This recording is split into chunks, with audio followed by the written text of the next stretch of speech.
Honorable delegates, respected scholars, distinguished guests, ladies and gentlemen, good morning and welcome back to the Al-Baraka Forum for Islamic Economy. I think yesterday was a testimony to how imperative forums like this one are in shaping the Islamic finance world for the better, making it more efficient and accessible to Muslims and non-Muslims alike. This forum isn't just a conference. It's a platform for ideas, a marketplace for innovation, and above all, a gathering of conscience. We will continue to explore how Islamic economic principles can offer not only profitability, but purpose. The ethical foundations of the Islamic economy are rooted in risk-sharing, social justice, and real asset-based finance, one that aligns faith with fairness and belief with bold innovation. On day one of the summit, I had the honor of announcing a great milestone, the formation of the Al-Baraka Islamic ESG Index, a platform that has been built to resolve the long-standing tension between Sharia compliance, ESG alignment, and financial performance. Today, the discussions continue with our esteemed experts and array of panels and workshops set to take place over the next couple of hours. On that note, I would like to introduce our first panel of the day, titled Economic Strategies for Sustainable Growth in Islamic Economics, Integrating Principles with Global Practices. Join me in welcoming the moderator of the panel, the member of the Board of Directors of Kuwait Finance House, Mr. Nurur Rahman Abid.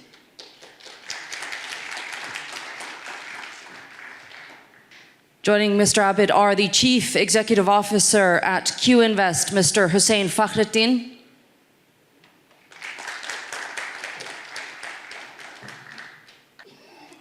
The Group Chief Executive Officer of MBSB Holding, that comprises MBSB Bank and MIDF Group, Mr. Rara Hanif. And the Director of Compliance and Risk Management, Corporate Secretary at PTBTPN Sharia TBK, Mr. Arife Ismail.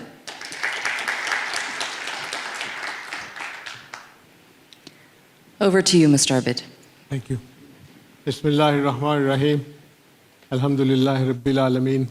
Assalatu wassalamu ala Rasulihil Kareem. Ladies and gentlemen, distinguished guests, respected scholars, Assalamu alaikum wa rahmatullahi wa barakatuh. Yesterday was a very powerful day. I was most impressed with what was presented in speeches, and there were some great messages, particularly for the leaders of the industry and those people who set direction for Islamic banks and what they do. I was most impressed, and it reminded me of a meeting that I had had with His Excellency Sheikh Saleh Kamil, Allahu Yarhamu, in late 90s. I was with Ernst & Young, and we had set up a global center of excellence for Islamic banks. And a few weeks later, I got a call from the Al-Baraka office in Bahrain that Sheikh Saleh Kamil is in Bahrain and he would like to meet you. So I went to see him. And he had asked for about half an hour, and we were there for the next 2 hours. And he shared with me his dream, his vision for Al-Baraka. He said, I want to see my bank as a global bank. Remember, this is 1998, 1999, late 90s. And at that time, Baraka was relatively small. So I have a dream. I want to see it as a global bank. I want to see Al-Baraka contribute to the direction of Islamic banking and developments that Islamic banking can achieve, particularly in terms of real economic growth and ethical values that are brought with it.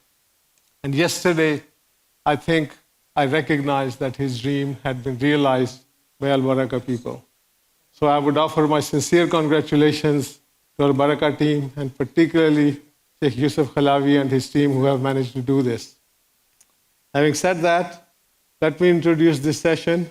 It is both an honor and a privilege to be here today to discuss a topic of immense importance: economic strategies for sustainable growth in the context of Islamic economics, integrating principles with global practices. As we face unprecedented global challenges such as high inflation, commodity hikes, climate change, poverty, and inequality, it becomes imperative to explore economic models that not only promote growth, but do so ethically and sustainably. We shall address these topics in this session. There will be 3 presentations followed by Q&A session. And I would like you to participate in that Q&A session because I think you're here, you've come from far, and it is your right to participate in this discussion and raise as many questions as you want, and inshallah we'll give you opportunities. Let me introduce my panelists. On my left, first, Hussain Fakhruddin, Chief Executive Officer at Q Invest. He's had 20 years of banking experience, 16 of which are with Q Invest. He has shaped the bank's strategy and played a major role in its growth. He led transactions over $20 billion across mergers, acquisitions, private equity, and finance. Next is Mr. Rafe Hanif. Rafe is Group Chief Executive of MBSB Banking Group that comprises MBSB Bank and MIDF Group. He has 26 years of experience, having worked with HSBC, ABN AMRO, Citigroup. It doesn't get any better than that in global names. So well done, Rafe.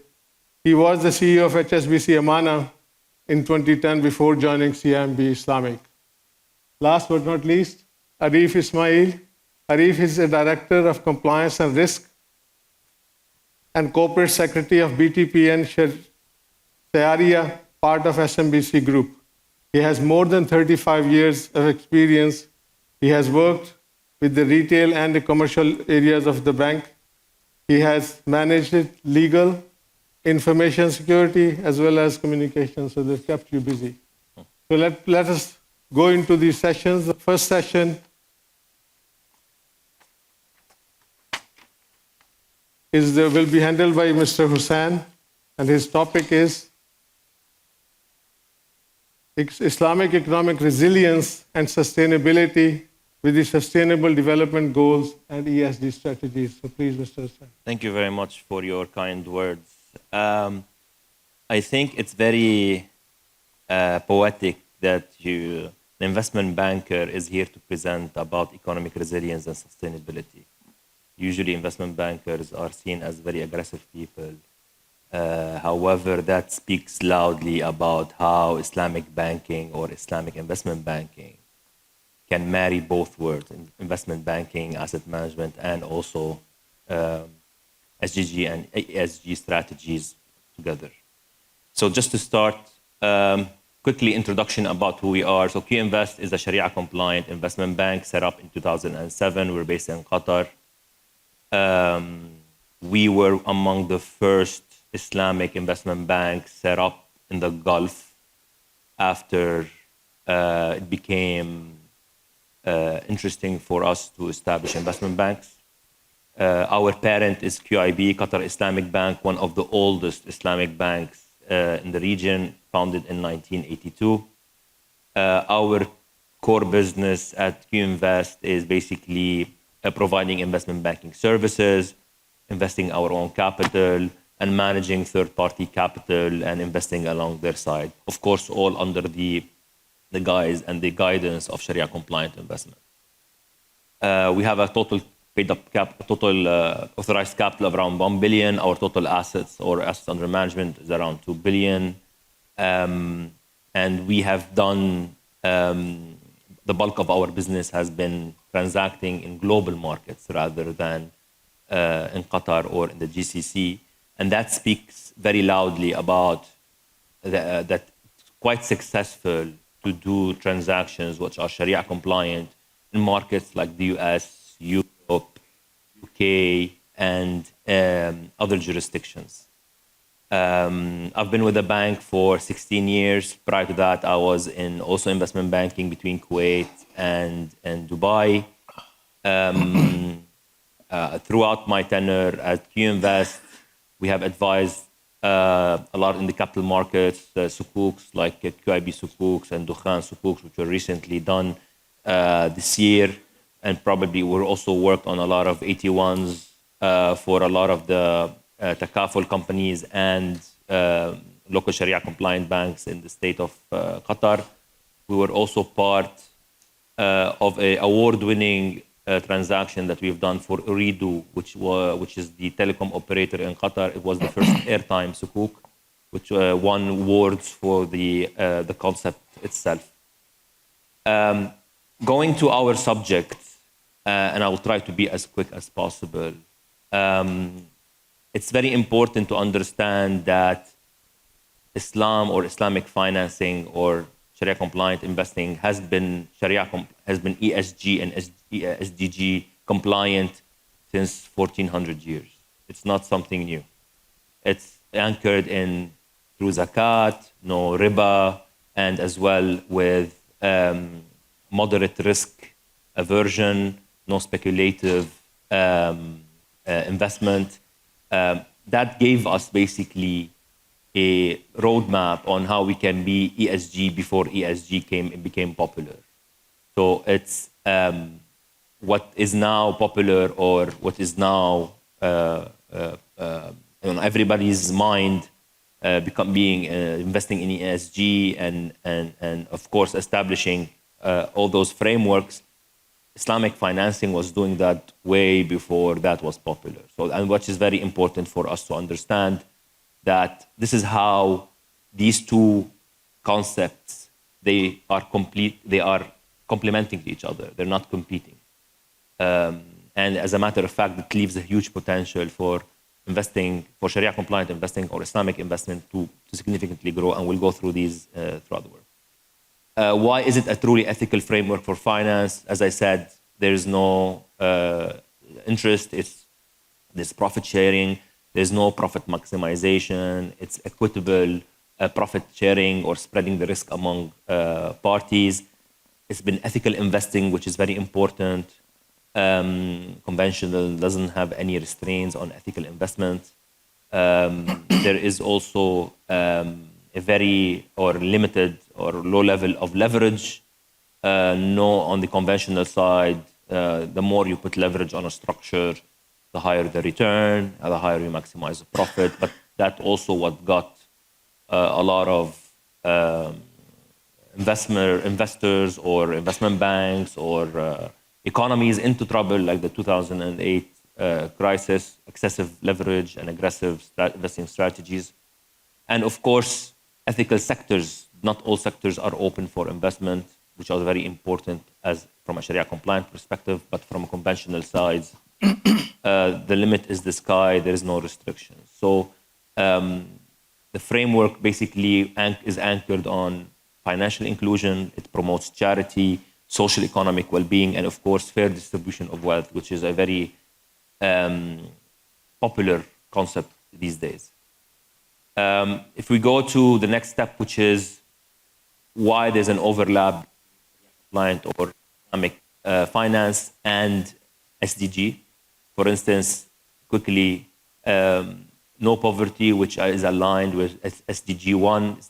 Islamic finance promotes social justice, equal distribution of wealth through waqf or zakat or the sadaqah, thereby reducing poverty. There's also a lot of decent work in economic growth, which is SDG 8. It links Sharia compliant investing is backed by hard assets, which is very important for any sound and stable investing. And of course, through a well-defined profit and loss sharing between all the parties. And it, of course, Sharia compliant encourages productive enterprise where it can be increase the productivity and generates, of course, the jobs that everybody currently is pursuing. Sustainable cities and communities, SDG 13, is also where the asset-backed securities make sure that these transactions have a real purpose, and you're not just betting on bets, for instance, which is very popular in the conventional side. And of course, a very popular topic, which is climate action, promoting projects that help mitigate climate change and protect the environment, such as green sukuk, which I think they are still significantly under focus, and they should become much more prominent as a way of investing wisely under the Sharia compliant structure, but also being protective of the government. And this should be significantly promoted throughout in the future. And how does this protect us from crises, right? So let's take two examples. First one is the 2008 financial crisis. Islamic banks are not highly levered. Most of their structure of the Sukuk investments are asset-backed. However, there is stress, of course, like any financial institutions, you undergo stress during a crisis, but as long as you are able to survive and to continue and to grow, if what doesn't kill you makes you stronger, and hence why Islamic banks prevailed during these crises. In 2020, also during the COVID-19 pandemic, Sharia-compliant structuring has helped in promoting, for instance, Sukuk-funded healthcare recovery, and the zakat and the waqf aided in the aid relief, which was very important for the governments to basically help adapt or face the current pandemic situation, which was unprecedented at the global level.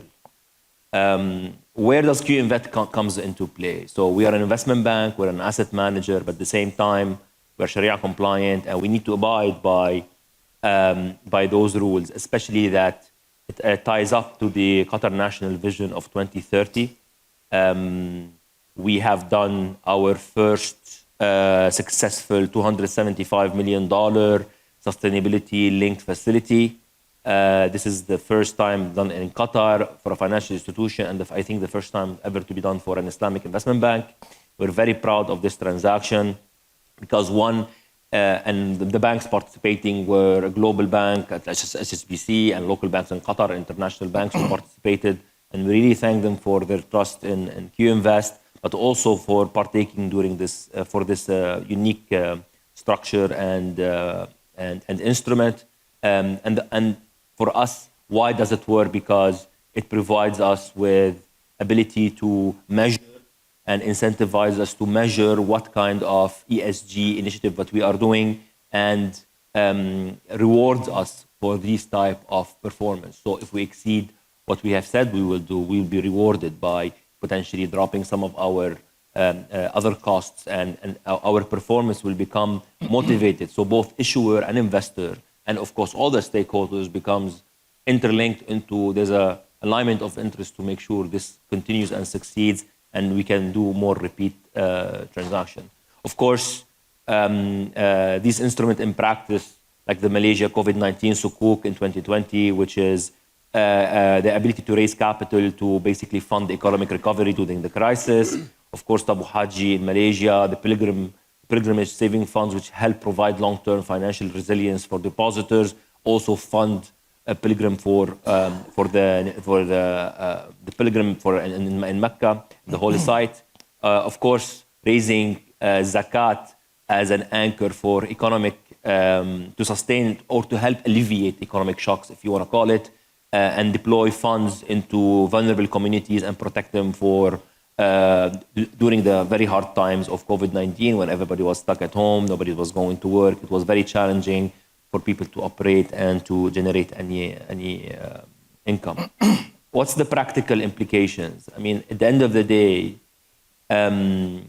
financial inclusion is through microfinance. This has been done, I think, in Bangladesh successfully. Also, making sure our corporate ethics is run in parallel with the Sharia-compliant governance.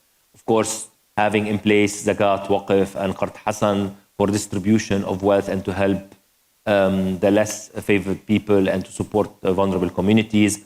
Also understand how to serve communities who in need of that, but also SMEs, because these are businesses that require support and investing.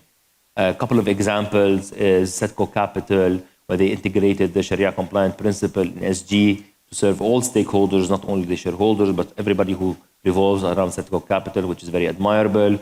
Kuwait Finance House, when they embedded Sharia-compliant governance through the community support, outdoor focused employee development, which basically led the way for other institutions to adopt the same model, which is very important. As I said, Sukuk investments have been very instrumental in ethical investing. The sector selection is very important. The structure is very important. Asset back is very important. All that structure helped guide towards investing in Sharia compliant and provide opportunities. Islamic microfinancing in Bangladesh has been very successful, and it's a case study which you can read about. It's been very, very successful in providing microloans to people who need SME support and to grow their business. Of course, Al-Baraka Bank report on 2022 ushered the way you can combine financial reporting with social welfare and economic justice, which taking a very, if you want to call it, avant-garde position or a trailblazer in order for all other institutions to adopt the same requirements for a better communication, because that's very important for us as well. Some of these impact examples, of course, are this social justice, married also with SDG goals, Islamic finance oriented versus Islamic performance-based. It's very important for you, for ESG to be successful, or SDG to be successful. You need to take into consideration also the interest of the issuer, the interest of the as well. So it needs to be able to basically marry both those words in order for you to have a sustainable ESG program or sustainable Sharia compliant financing or Islamic financing services. Of course, as I said, they are complementary, not competing framework. This has been done for 1400 years. ESG and SDG are latecomers. However, that does not mean that they have to compete, but as a matter of fact, they can help each other. And finally, in conclusion, Islamic finance offers a very resilient and strong ethical framework. It helped, it sustained and grew in an environment at the time where there's a lot of stress on financial institutions or on global markets. It's proven that asset-backed financing, ethical investing, moderate leverage is the right solution to sustain these kind of shocks, which every 10 to 15 years, the whole economic and financial space suffers from these crises, and something that sometimes non-financial, like the COVID-19 pandemic. Strong synergy, of course, between CDGs and ESGs for sustainable future, complementing framework, not competing, which is very important as well. Of course, you need to keep innovating, standardization and global collaboration. These are the key conclusions, if you want, from what you have described. And how we plan to go forward is very important to look at, keep developing the international localized standards, to keep promoting green social initiative, sukuks and ethical investing. These are very important to help promote both these compacts on for Sharia compliant. And of course, bringing in AI, blockchain, digital Islamic banking, which is also very important. And we need to marry the technology to the space. And finally, which is, in my view, is the most important one, regulator and policymakers needs to keep updating the legal and economic framework in order to allow these to continue and to proceed. So that's my short presentation. I hope it was informative. I'm happy also to answer any questions you might have. Thank you, Sam. Thank you very much. Thank you.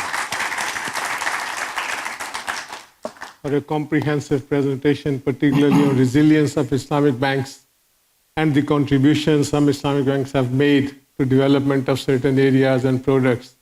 However, I would say that as pointed out by many speakers yesterday, there's a lot more that Islamic institutions need to do if you really want to achieve what Islamic banking offers in terms of development, in terms of progress, in terms of poverty alleviation, and particularly industry focused. And it's supposed to be real economy. And I'm hoping in the question and answer sessions, you will have some tough questions from my colleagues here.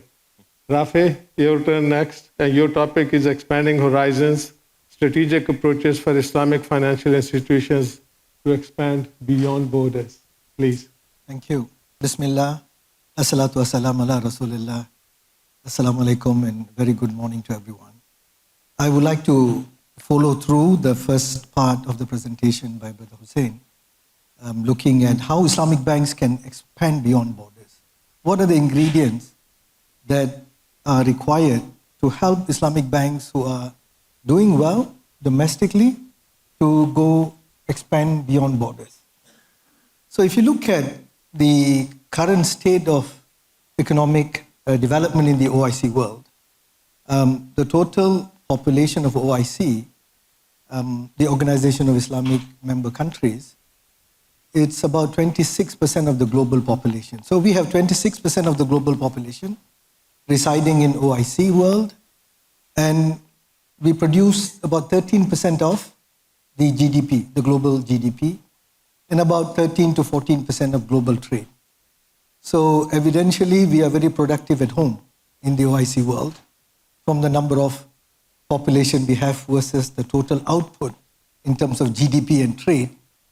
And sadly, if you look at the intra-OIC trade, within the Muslim countries, we have 57 Muslim countries or member countries, the intra-OIC trade is only 18% of the global trade. And if you look at some of the examples, if you look at the column where you have Malaysia all the way to UAE, these are samples of OIC countries. If you look at Malaysia, Malaysia exports about 313 billion. Indonesia, 258 billion. Saudi Arabia, 321 billion. And Turkey is about 255 billion. If you look at the 313 billion exported from Malaysia, only 7% is going to the Muslim countries, OIC member countries. Saudi Arabia is only 12%. Turkey is 7%. Meaning 93% of Turkish exports, goods, are going to non-OIC countries. Then if you look at the imports on the bottom row, if you look at total imports that Malaysia has, 266 billion, only 9% comes from OIC countries. And if you look at Saudi Arabia, 17% come from OIC member countries. Turkey is only 9%. Then you contrast to the intra-EU trade, 60% of their trade, the EU member trade, is within the EU market. Of course, they have common currency and free of tariffs and other border issues. But even then, 60% is a huge number when it comes to intra-EU trade versus intra-OIC trade flow. Now, why we need to look at the economic complexity? Because this is an index that is compiled by the Harvard Kennedy School to look at the potential for trade development in any particular country. If you look at what this economic complexity index measures, it looks at the diversity of the products exported. So if you have 100 products being exported versus 1,000 products being exported, the country that has got 1,000 products will have a higher weightage, higher score. The second aspect, the measure, is the complexity of the products exported. Diversity, and they call it ubiquity. How ubiquitous is your product? If it is so common, then you have a lower rank. But if it's more sophisticated in terms of production, so less countries can produce it, then you have a higher weightage, higher score. So if you look at the top country in this economic complexity index is Japan. It's about 2.07 rating. Why? Because they produce a lot of goods, and many of the goods are highly complex. Very few countries can replicate these products. In the OIC world, Malaysia happens to have the highest rating, 1.04. It has produced, primary commodities like palm oil, oil and gas. It exports semiconductors. It exports aerospace, electronics and electricals and chemicals and so on. Saudi Arabia is about 0.76 and Turkey is 0.62, followed by UAE. Some other countries are even having minus, meaning the diversity is shrinking and the complexity is also shrinking, meaning the products are almost homogeneous. You can buy from any country in the world, therefore they become less competitive. Now, if you look at the trading partners for the OIC world, look at top trading partner for Malaysia, it's China. Indonesia, China. Saudi Arabia, China. Qatar, China. Iran, China. Turkey is Russia. Pakistan again, China. UAE, China.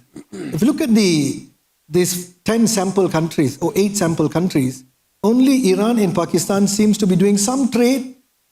The top 5 trading partners, in Iran's case, is Turkey, probably because of the various sanctions, they don't have many partners to trade with, and Pakistan, due to the low complexity and diversity in terms of the export products, they probably are not able to trade with the bigger trading nations in the world. Look at the EU trade. The intra-EU trade is predominantly within the European and across the Atlantic with the US.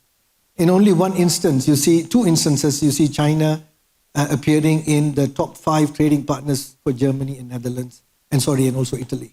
But predominantly the trade within their bloc, and at worst case, they trade with the US as the top trading partners. Look at the FDI inflows. And these are all important data sets that will help guide the Islamic banks to decide whether they should go beyond borders. Because if an Islamic bank wants to go beyond borders to different OIC countries, first there must be trade flow between those countries and the home country. If I'm in Dubai, if I want to go and open an office or bank in Indonesia, is there enough trade flow between Indonesia and UAE for me to facilitate? Why HSBC is present in 60 countries? Why US Citibank is present in 160 countries is because there's enough trade flow. Most banks go in where there is trade flow. From the trade flow, they will then help finance not only the trade, but the development of the trading entities between the 2 countries. Effectively, they will go from trade finance to corporate banking, and eventually they will do investment banking. So when there's not enough trade flow between the OIC member countries, the economic opportunities, the sustainability of the growth is questionable. So if you look at the FDI flows, Malaysia's top FDI flows comes from Singapore, US, China. Look at Indonesia, Singapore, China, Hong Kong. Saudi Arabia, US, UAE, France. Qatar, Iran, Turkey. But where are the Muslim countries? Say, other than Saudi Arabia, which has got UAE investing in the FDI inflow, the rest, they're all non-OIC countries who are investing in the OIC world.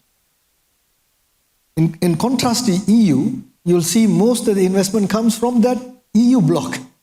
They're helping each other to grow, whereas we are not helping ourselves. We invest outside the OIC world and expect OIC to grow on its own miraculously. And if you look at the trade, I explained earlier, 13% of the global trade volume comes from the OIC world. If you dissect the 13% of the trade flow coming from OIC world, it's dominated by 10 countries. 10 countries in OIC contribute 76.4% of the global trade. Malaysia, Indonesia, Turkey, Saudi, UAE, Qatar, Kazakhstan, Morocco, Egypt, and Iraq. These 10 countries contribute 76%. The remaining 47 countries produce 23.5%. So there is a long, long way for OIC to go before it becomes a global, a powerful bloc in the global scene. So if you look at the data that I presented earlier, because there is not enough intra-OIC trade flow, that's the first weakness. Second, the total OIC global trade output is only 13% of the global trade output. And there's hardly any FDI flow within the OIC world. And 10 countries dominate 76.4% of the OIC trade, means that any bank who wants to grow, any Islamic bank that wants to grow, is very limited scope. So the key trends you see is, if there's a bank in UAE, perhaps they should have a position in Turkey, because there is enough trade flow, and to Malaysia, Indonesia. So there's only 3-4 countries where you can be present, because if you are in Saudi or UAE, you can cover GCC, right? In Malaysia or Indonesia, you can cover the Asia Pacific, and Turkey, you can cover probably the North African region as well as Europe. So at best, the key markets for Islamic banks to grow will be the three hubs, I would call it: Malaysia, Indonesia, or GCC, or Turkey. So that's the key challenges. And you can see from this, most of the banks from the Islamic world, they have a presence in UAE, probably a rep office or a small presence. Whereas in Malaysia, you have banks from Indonesia because we are neighbors, there's a lot of trade flow. And also Saudi bank, Al Rajhi, is in Malaysia. So there's limited opportunity for Islamic banks to grow beyond their traditional borders. What needs to be done? Number one is to really understand what are the gaps. Why are OIC countries exporting outside OIC? Are there opportunities to trade between? So there must be a database. I think the OIC has got a committee called COMSAC. COMSAC is coming up with a framework called the TPS, Trade Preferential System, to facilitate more trade. We are currently about 18% intra-OIC trade. The target is to grow to 25% in 2025. I don't think it's happening, unfortunately. So what needs to be done is to first remove any tariff barriers to make sure that there is a free flow of trade between the 57 OIC member countries. That's the first one. Number two is to have a gap analysis. If Indonesia is exporting outside the OIC world, can we find home in the OIC world? Can Indonesia export more to OIC world? And can let's say Indonesia is importing from Europe, can we find opportunities for Indonesia to import from Turkey?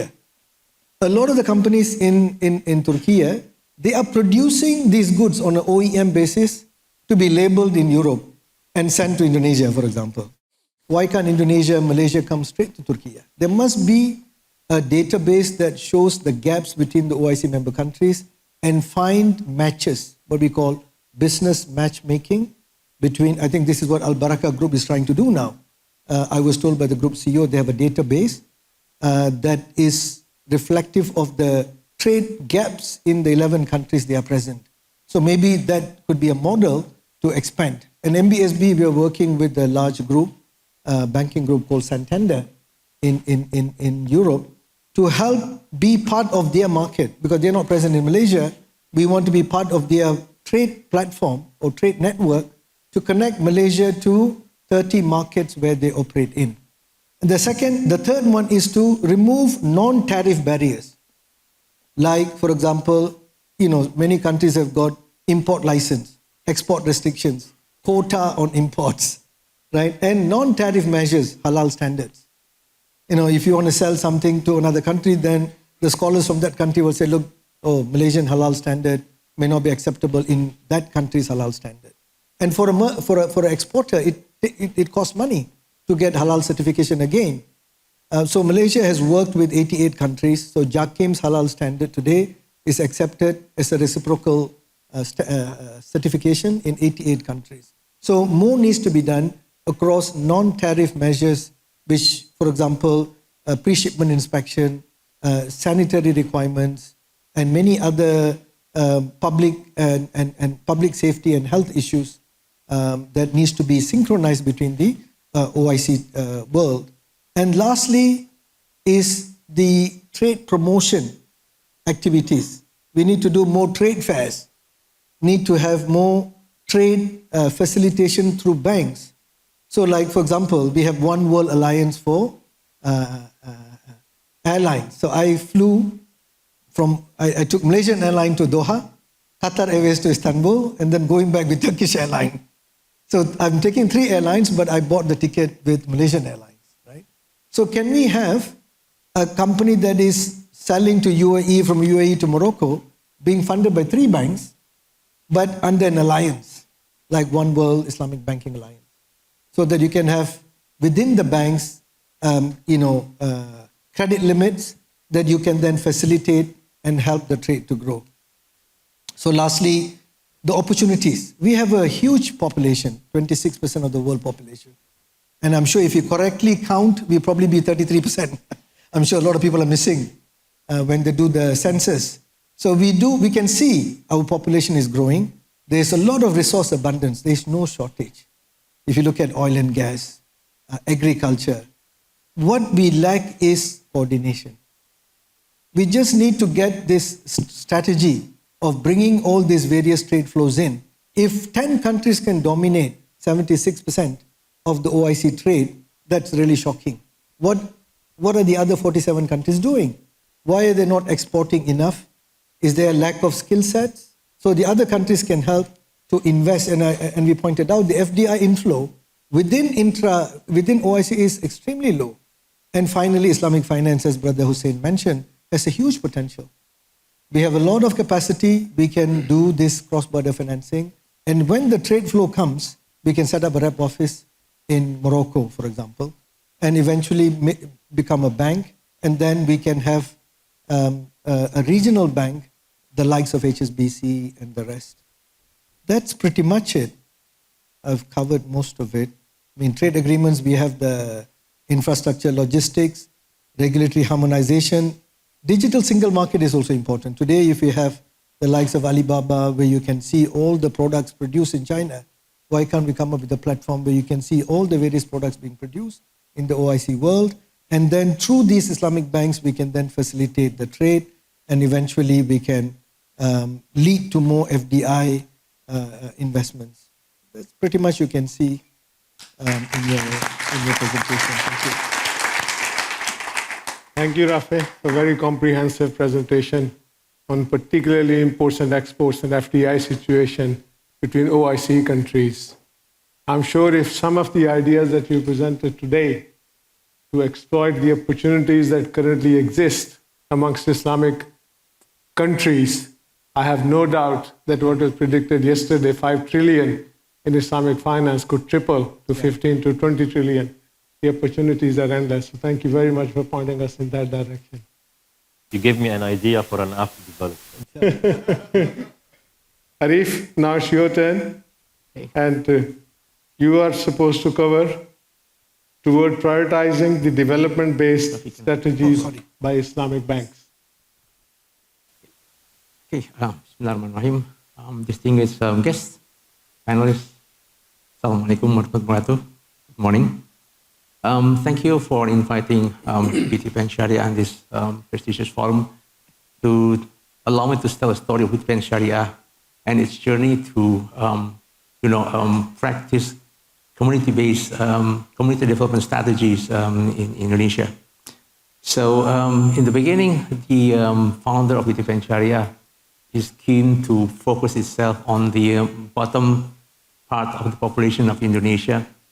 It was around 45 million people there, and then as we study further, the potential is around 23 million. So BTPN Sharia believes in the power of women. So if we empower women, then the family will also get better in terms of well-beingness, and at the end, the country also boosted its economy. BTPN Sharia has the vision to become the best Sharia bank for financial inclusion and making difference in millions of Indonesian people. And its mission is to collaborate together to create opportunities for growth and making more meaningful life. Now, a short journey of BTPN Sharia was established in 2010 as a Sharia unit of the parent bank, BTPN. It's now becoming SMBC of Indonesia. And then in 2014, it got spun off to becoming Sharia bank of its own, no longer Sharia unit. And in 2018, it's becoming a publicly listed bank. The bank operates in 24 or 34 provinces in Indonesia. It serves around 7 million people, and actively around 2.8 million people, 3.8 million, is active. It has an asset of 1.4 billion, and it has pretty good non-performing at 3.7. And at the moment, it has around more than 50% of its clients are more than 3 years with the bank. The average financing size around $500. So in the beginning, the story of BTPN Sharia, it started from the needs to help this bottom side of the population. So helped by a consultation firm, we evaluate which kind of model that works. And we decided that the real sector is the focus, should be the focus because of its risk profile that provide a suit better for the needs of the bank. And it also needs to promote the financial inclusivity program that at the time is being proposed, also being pushed by the government. In this particular segment, the Muqasid al-Sharia is chosen to be the best approach because at that moment, the only service provider for this particular segment is only the individuals who provide non-formal kind of financing. And later on, after these studies, then all of the studies has already completed, and BT Penshare is becoming the pioneer of this kind, serving the under population. We call the productive poor, those who live with $2 per day. And it's focusing also in the financial inclusivity in Indonesia.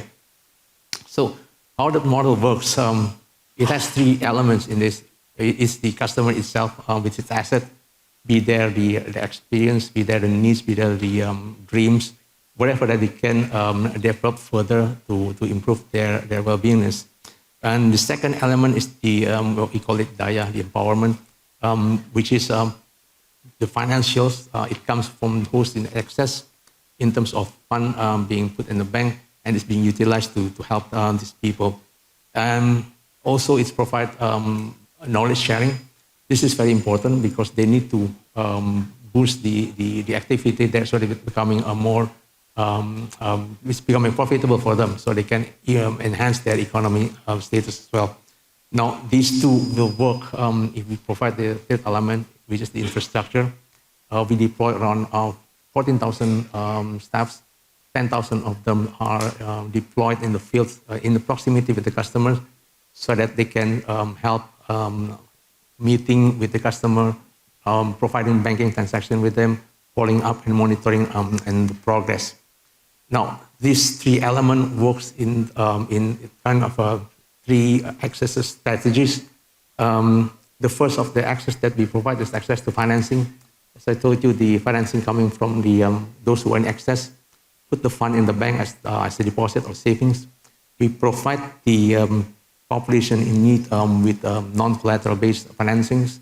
And along with that, we provide them also with basic financial savings accounts so that they can have access to the banking systems. And also, we provide them with credit life insurance. So if anything happens with this customer, so the financing will be taken care of without burdening the rest of the family members. So this financing it is expected to build a behavior from the customers, so that they have the courage to start the business. They're becoming work harder. They're also willing to get some discipline because they need to repay the financing back. And in the group, they supposed to help each other. So there anyone who needs help, then the other members can assist them to come out from the problem. The second access is to, The second access is to the knowledge. There are a series of meetings, there are a series of knowledge being shared with this customer to help them activate their activity. So the first is the mini meeting, is the first encounter of the bank with the customer, where the bank explains the product and services to the customer, and if they're interested, they're invited to the second meeting, which is mandatory membership meeting. In it, we explain on what kind of behavior that we expect from the customer to be nurtured, and then also we explain to them the basic financial management. I think we are the first one who taught them how to manage their funding. We use like envelopes, 4 envelopes for each ladies. One is for repayment of the financing back. One is for the restocking of the inventory if they open a grocery or any other else to support their business. The third envelope is to provide their basic necessities to life. And then the fourth one is the saving account. So we taught them how to manage the funding or the financing for their own. And then once they have graduated, so-called, from this membership training, they will be invited into the customer routine meeting. It's a 2 times a month meeting where our field officer will come to this meeting and assist the operation of this meeting. They can do all the banking transaction there. Customer can propose for financing, repay the financing back, taking or depositing saving accounts there. So basically, we bring the branch to their premises, which they select at which house that they want to meet. And also at the other end, we monitoring the progress. Should customer has reached a certain level, we put them into a category of inspiring customer. So we have around 25,000 customers at this moment out from 7 million that we have. They will have like additional entrepreneur training, being invited into certain kind of events so that they can promote their product as well. So for this inspiring customers as well, we kind of giving them some kind of reward. Every year we ask travel agencies to book 1 flight to go for Umrah and Makkah. Every year we do that, except for the COVID time. Next year we hope we have 2 flights to send them to Makkah for Umrah. Now for the customer routine meeting itself, other than the financial transaction, they also have DAYA program, the empowerment program, basically focusing on 3 pillars, whether that's health, environment, or entrepreneurship. Now we put this element of education into a digital platform, working together with universities in Indonesia. We have worked with around 360 something universities, and we have deployed about 3,600 students to becoming the mentor of these ladies. So we put the modules into this platform. The modules itself can be used by the students to coach these customers. And also the students themselves are being evaluated by the mentors so that they can grade, they put the grades on their credit of their participation in this program. So it's also benefiting for the students. The third element is the access to market. As I mentioned, the inspirational customer will get chance to go into our arranged festival. There are 3 different festivals that we arrange every year with the different invitees. One of which also the funding customer, so the funding customer can see where their money goes, and also they can probably connect themselves if there are any business arrangement or business settlement or business deal they can do. It is also welcome. Now, since this is an offline event, now we are thinking of going to online event. So working together with one of the famous platforms in Indonesia, we open a store there, and we kind of select what kind of product that we can put into this platform so that the audience can get bigger, and then probably the product can be sold in more areas. So now, along the way, when we started the business, it's pretty manual. Everything's being written in no time of forms. Everybody uses pencil and pen to record things. And we now have gone to certain kind of digitalization, especially in the banking process area. So all the activities of our field officers are being put into a tablet, so they can do all this banking transaction activity and records in the tablet. Also for arranging for the meetings, where they'll go to the meeting, it's GPS tracked, so they can go anywhere that they are assigned to. And also to work with the accounts that needs to be collected to their home, because maybe the lady is sick, something else. So all the activities being recorded and managed to this digital platform. That's on the banking side. On the customer side, we also do some kind of digitalization, but this only work on the funding customer because they have a good digital literacy. For the customer in the funding part, it's kind of hard. We still work on that because they're just not yet ready for this digitalization with many issues. We are also working with other kind of product that we try to do using digital platform. We haven't seen any success yet, but the last one, the individual financing using soft collateral, probably is gonna work. So we'll see what kind of other product that we can produce through this digital platform.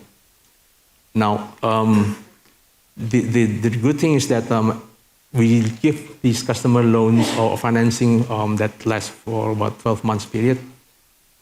Every period, and our field officer will visit the home of the customers and use a scorecard developed by IPA previously as a Grameen Foundation. And this simple question, like 10, 12 questions that they can just simply ask or see what is going on there. For example, is the member of the family or all of them are going to school? What kind of vehicle of transportation they have? What kind of toilet that they have? What is the mainly used fuel for cooking, etc. And we track the progress every cycle from year 1, year 2, year 3, etc. And we do see good progress in terms of everything is going to the way that we are intended to do. Of course, there are other programs that's being conducted by the government, so maybe our bank contribution into this kind of progress is a fraction of that, but I think it's a good sign. So there's nothing without challenge. Our bank is facing quite of a challenge in terms of inflation. Inflation drives the capability of the customer to get higher financing down. Also, the cost of living increasing.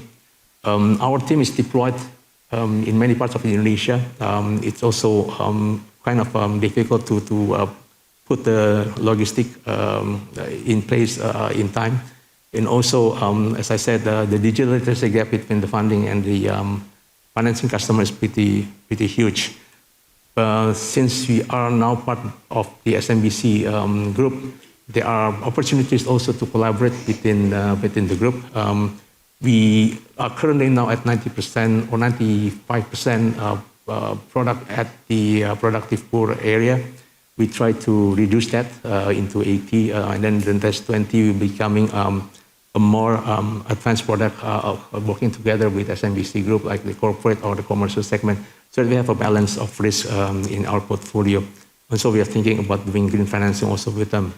For partnership, we have had one relationship with one of fintech that also focused on this productive food segment. They are providing like daily needs like rice, cooking oil, etc., so that the customer of our bank can buy these goods from them with a reduced price because they are dealing together directly with the manufacturer.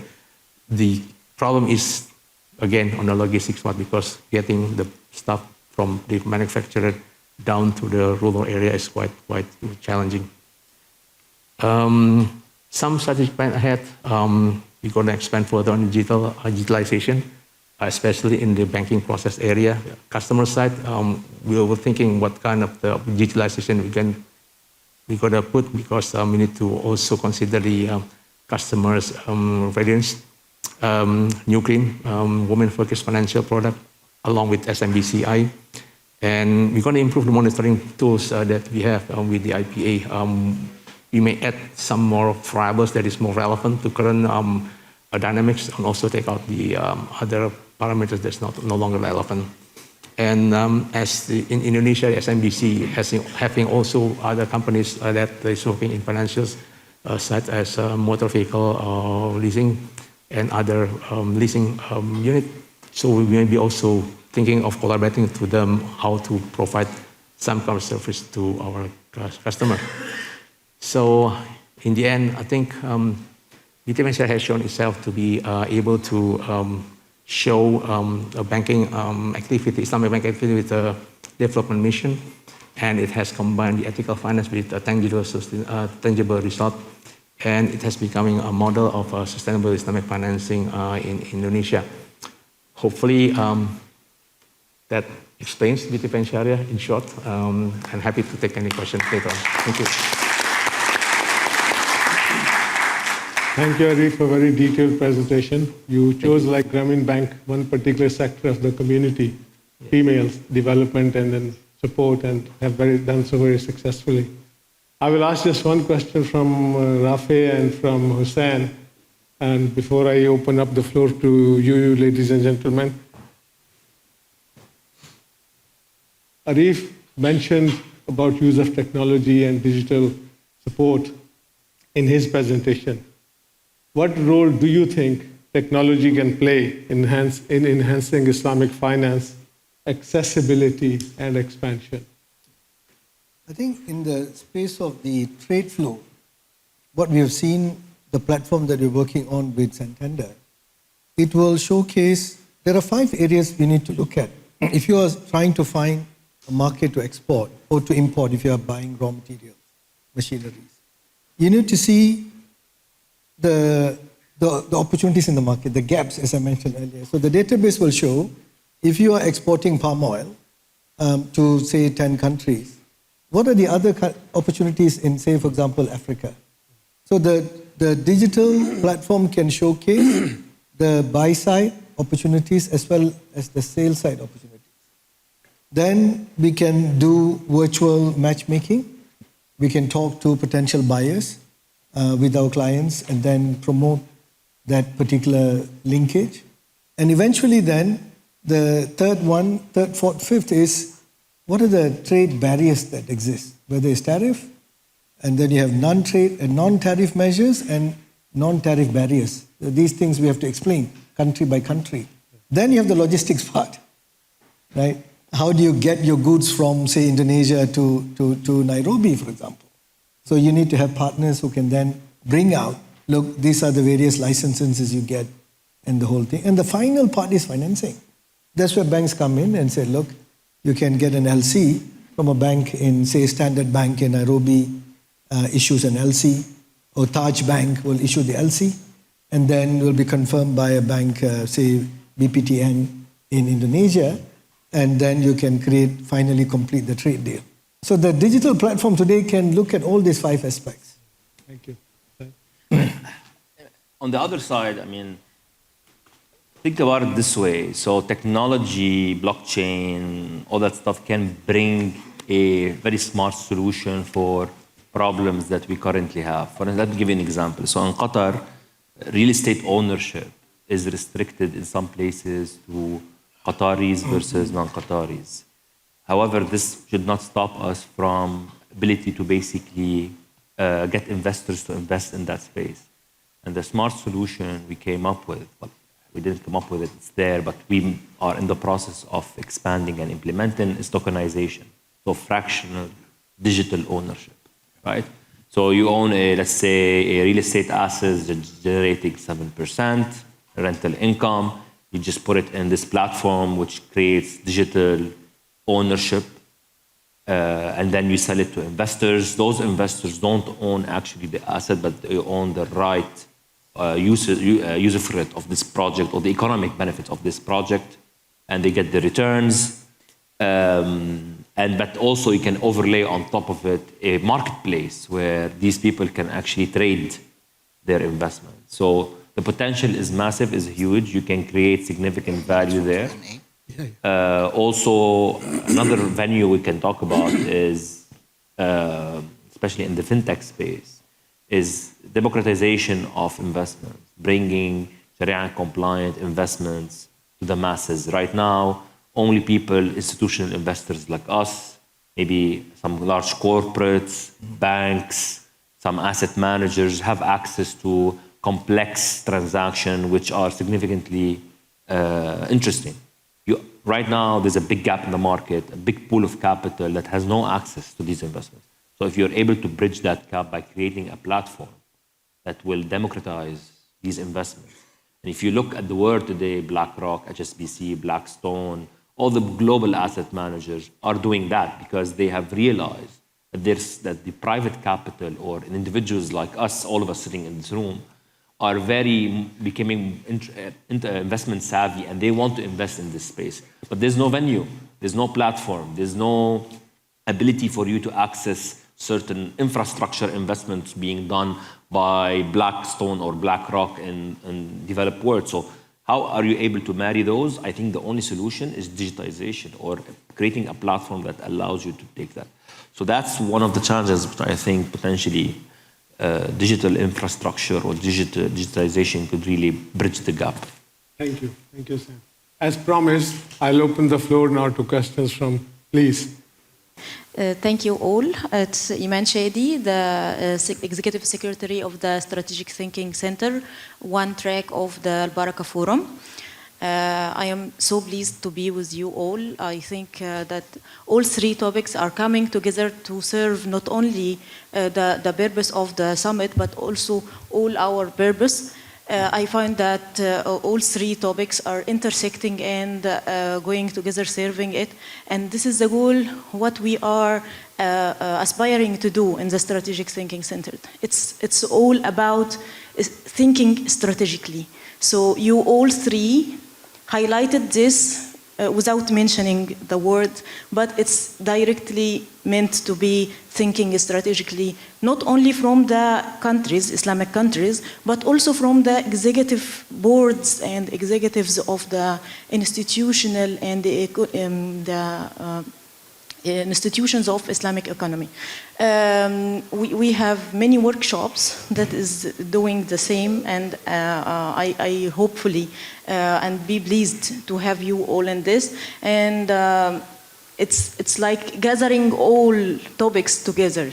It's really a pleasure to have you here highlighting the same goal we have. Thank you so much. Thank you very much. Thank you very much.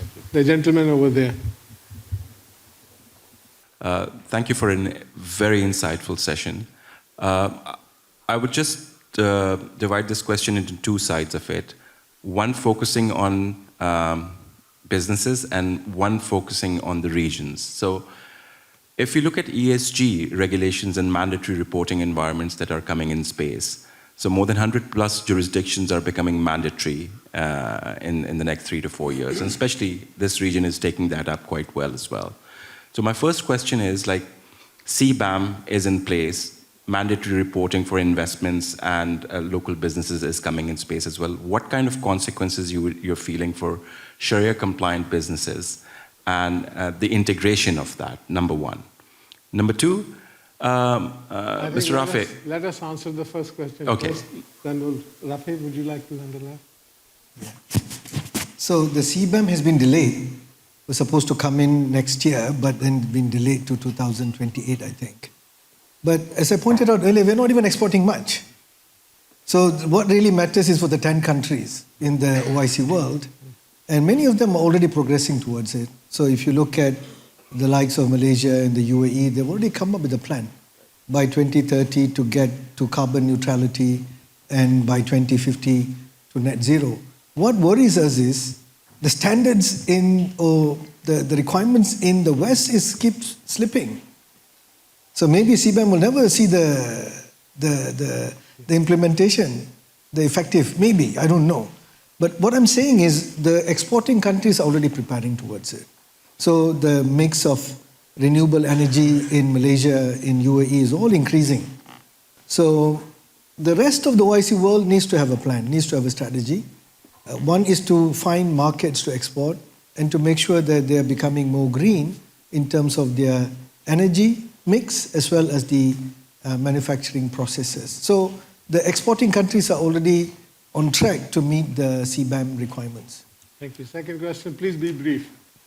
What do you think of the OIC region or the countries working as the way EU has worked? Because it creates a leverage point, a negotiation points with the rest of the world. So either EU taxonomy, the regulation and standards, a combination of that with all the power of the Islamic economy, if they come together, do you think that there's a realistic way forward it is to actually make possible. it happen? If you look at the 10 countries, there is a lot of cooperation now between Turkey, Malaysia. So ASEAN GCC is already, like last Monday we had ASEAN GCC session in Kuala Lumpur, where we are trying to create the ASEAN GCC FTA that will help Indonesia, Malaysia work closely with GCC to boost exports within ASEAN GCC. And part of that would also include the pathway to carbon neutrality and net zero. Yeah. But we need to go towards, say, North Africa or Africa as a region. How do we build ASEAN, GCC, and Africa to get from 10 OIC countries dominating trade to maybe 30 in 10 years' time? Thank you. Can we have the mic here, please? Assalamu alaikum. First, I would like to thank the speakers for the very valuable information we've been learned. Actually, if we are looking to the speakers, I think we will pass 100 years of experience if we combine your experience. So I have two questions actually. First, since I'm working in the insurance industry, especially the participant Qatar Takaful system, I would like to ask from your experience, because all of you came from similar markets with roots of the Islamic finance. So how can you evaluate the situation of the Turkish Islamic insurance?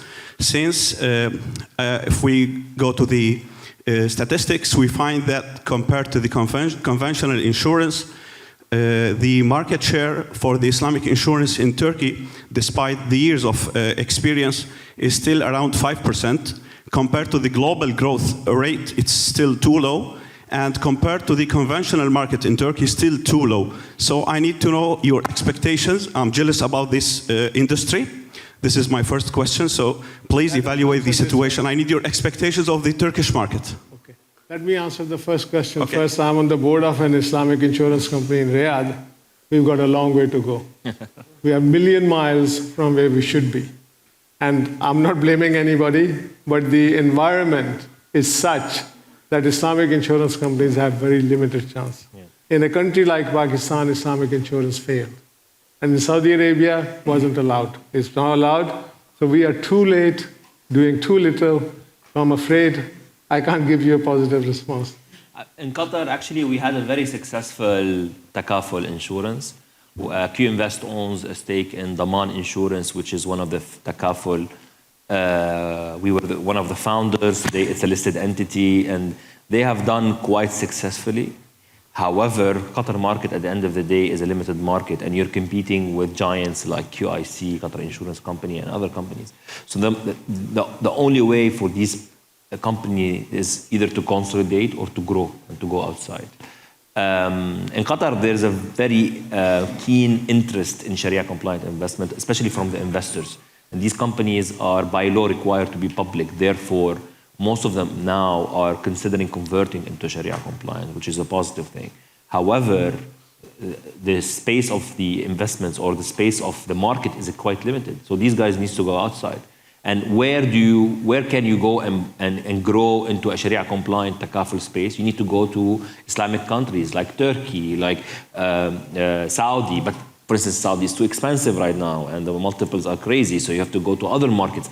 That is where the debate is. However, for us to be able, or for these type of companies to come to Turkey and to invest in takaful space in Turkey, they need to be able to compete with the conventional side. Because if you are unable to compete, or if you are unable to put in front of the investor a product that makes him think twice about, okay, should I buy this insurance or should I buy this takaful plan? Let me put that money into this because it offers me more. This is where you're gonna have a change in the market. But as long as you're not competitive, or you are, because of legislation, because of product offering, because of lack of capital, there's many reasons why it's not the best. But in order for you to be successful, you need to you need to align interests. You need to make sure the end users are actually really benefiting from that service.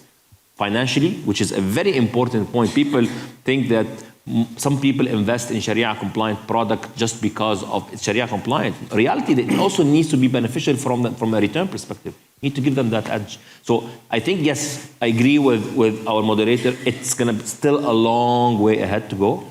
However, in some markets, it's more advanced than others. So that's going to take some time to adjust. But I am sure the burden also lays on, from a regulatory perspective, from a product creation, but also from pools of capital. Investors, big investors, are not willing to put the capital to establish in takaful companies and to help grow the business. This is where the challenge is, I would say. Thank you. I will shift to the question number 2. It's too short. Lately, we started to hear about the ethical finance. So if we look to the ethical finance globally in America, in United States or UK or Europe countries, we will find that it's the same fundamentals of the Islamic finance. Sure. So is it a mask for the Islamic finance or totally different and parallel working? Thank you. So let me give you a story that I like to tell. So basically, I started working in that space, investment banking, Islamic finance, 2009.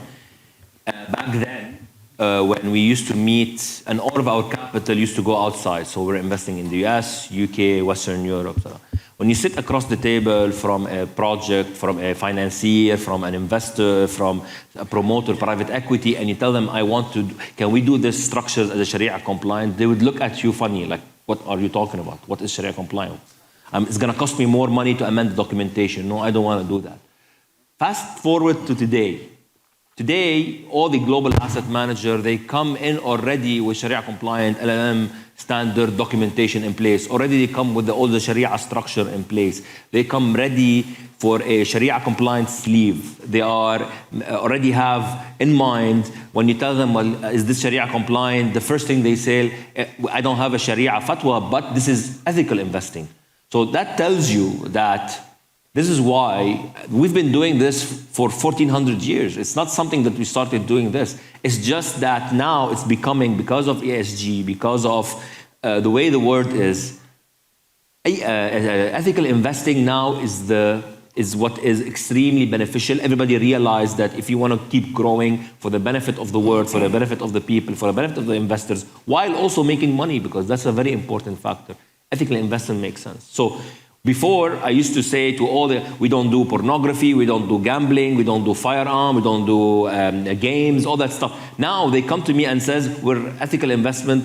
The first thing, we don't do gambling, we don't do fire. It's the same thing. So that tells you a lot how things have progressed from not understanding documentation and telling us, sorry guys, we're not going to be able to do the deal because your requirements on documentation is significant, or the structure you don't understand, or to now they are already prepared, because this is where the capital is, and they want your capital. So they are willing to spend the extra effort to bring that capital by giving you all that. So for me, it's a telltale sign about what's going to come next. Our part of the world is where the pool of capital is, where the talent is, where potentially the opportunities for us to keep growing that space. So there's a lot of potential. What we need to do is we need to be able to benefit from all these platforms or all these springboards to build something bigger what is today. The market is massive. You saw yesterday throughout the day about with the guest speaker discussing that the market, conventional market is big, but the Sharia compliant market is very small. Yes, but that tells you that there's a huge potential for growth. And that is where we all should be working together from different parts of the stakeholders towards achieving that. Thank you, Sam. I'm afraid we've run out of time, so we'll conclude this session.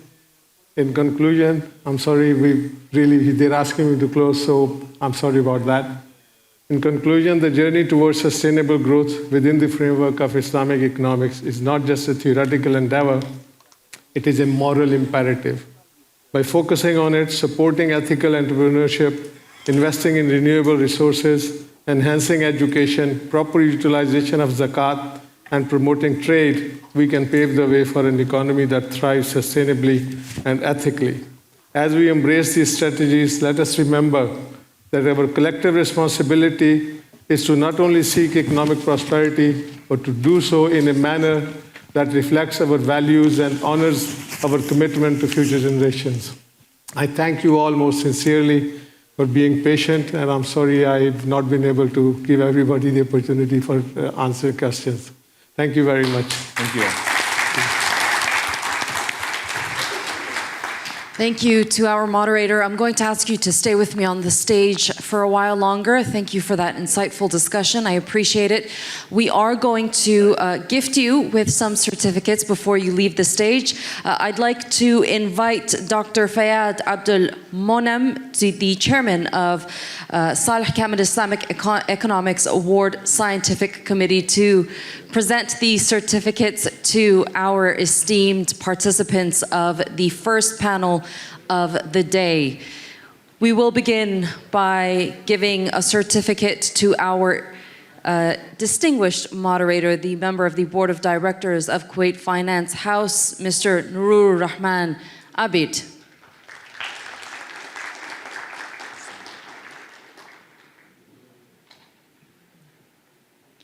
We're now presenting a certificate to the Chief Executive Officer at Q Invest, Mr. Hussein Fakhruddin.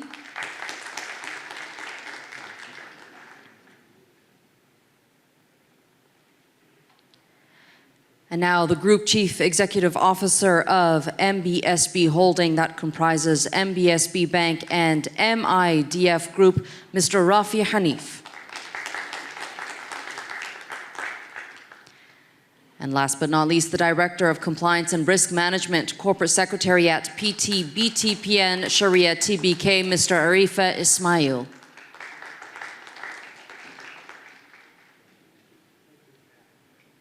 Once again, thank you for that discussion.